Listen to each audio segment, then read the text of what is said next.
کچھ یہاں حفاظ بیٹھے ہوئے ہیں اور ایسے حفاظ بھی ہیں جن کو قرآن یاد نہیں، ایسے بھی ہیں جن کو یاد ہے۔ ان کی ترغیب کے لیے یہ بتانے لگا ہوں کہ میں نے جب قرآن پاک حفظ کیا تو مجھے قرآن مجید بھول گیا تھا،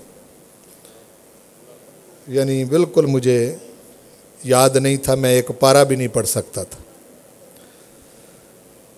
تو میں نے سوچا ہمارے ایک بہت محترم شخصیت تھے، استاد القراء، استاد الحفاظ تھے اور درویش تھے، چشتی تھے،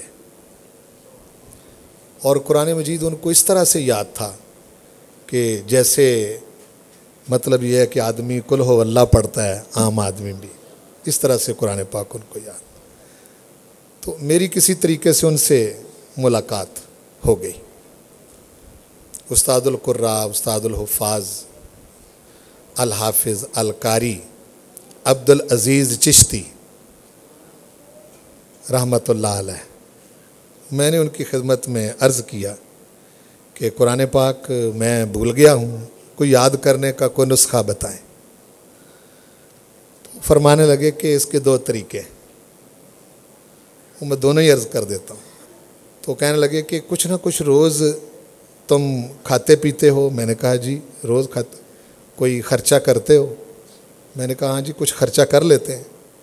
کوئی بازار سے کوئی چیز لے کے کھاتے ہو؟ میں نے کہا۔ کہنے لگے 2 جیبوں والا کرتا پہنا کرو۔ درویشوں کے نسخے بھی درویشوں والے ہوتے ہیں، کہتے ہیں 2 جیبوں والا کرتا پہنا کرو۔ میں نے کہا جی ٹھیک ہے۔ اب اس وقت سے میری 2 جیبیں ہوتی ہیں یہ، اور جو روز کھاتے ہو وہ ایک جیب میں رکھا کرو، اور اپنے آپ سے کہا کرو کہ آج تو اتنا قرآن پڑھے گا تو یہ پیسے تجھ پر خرچ کروں گا، اور اگر تو نے یہ اتنا نہ پڑھا تو آج تجھے میں بھوکا رکھوں گا، تو آج تجھے کوئی خرچہ نہیں دینا۔ یہ اپنے آپ سے بات کرنی، پرانی بات ہے۔ تو یہ بڑا مشکل کام ہو گیا یہ والا۔ تو چونکہ وہ اس طرح سے اتنا یاد نہیں تھا مجھے، میں 2 رکوع بھی نہیں پڑھ سکتا تھا، ہاں جی اتنا بھول گیا تھا۔ دوسری بات انہوں نے فرمائی کہ 5 گانا نماز پڑھا کرو، اور 5 گانا نماز میں ہر رکعت میں 3 آیتیں پڑھنی، جو بڑی ہے 3 کے برابر وہ 1 بے شک پڑھ لیں۔ تو مجھے فرمانے لگے کہ ذرا اس پر غور کرنا کہ اگر فجر کی سنتوں سے لے کے عشاء کے نفلوں تک 3 آیتیں پڑھو یا بڑی 1 آیت پڑھو تو روز کا 1 پارہ پڑھا جائے گا۔ جب یہ بات ہوئی تو یہ بات میرے کلک کر گئی۔ میں نے کہا کہ یہ ذرا تھوڑا، چونکہ وقفہ بھی نماز میں ہو جاتا ہے، اس کو پھر میں نے پڑھنا شروع کیا۔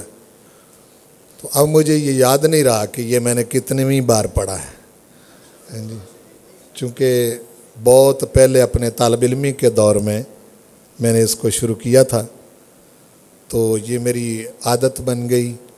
اس سے پھر کئی جگہوں پر مجھے یہ پڑھنے کی سعادت حاصل ہوئی جہری نمازوں کے اندر۔